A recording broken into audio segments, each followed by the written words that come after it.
Ay, ang bakila. Ganda doon. Ang ganda. Sabi ni Mitang nagagalit. Nagagalit na si Kian. Buti na kasi alita na yung atang eh.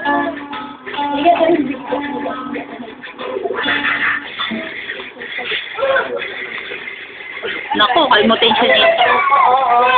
Hindi ba ako?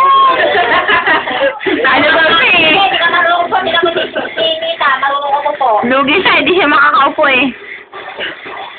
At saka nagagabay-gabay na ito eh. Oo. Inaanay sa script nila, nagagabay na siya. Ang laki niya, smitang pala ako pagkano, no?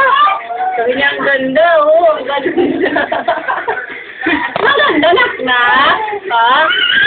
Sige, naiinis ko. Naingit siya kay Smitam. Kasi niya kasi eh. Oh, na? Lalo pag nakulay niya dito, siya nalsak mo po siya. Hindi yan sa'yo dyan eh. Sige, hindi mo. Alam ko na, bakit sa kay Smitam? Bakit sa kay Smitam?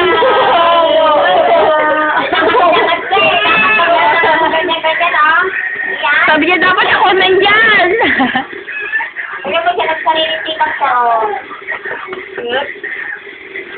Lagi kasi hawak si Kian eh. Hindi na rin ko siya nababagay. Hindi natutunan, no? Ang galing nga niya yun. Marunong siya magbalan. Oo, parang bata nga si Smitam.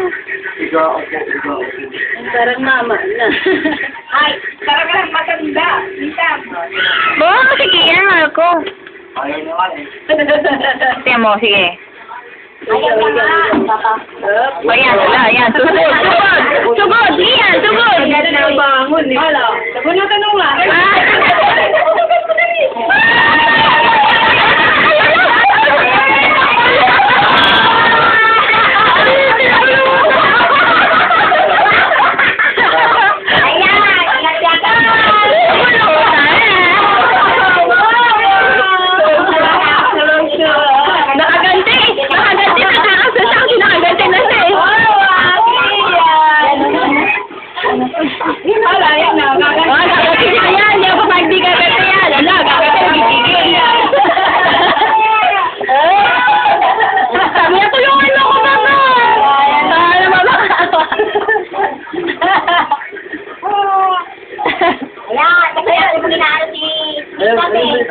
Ikaw, lagi mo siyang inaano, ha?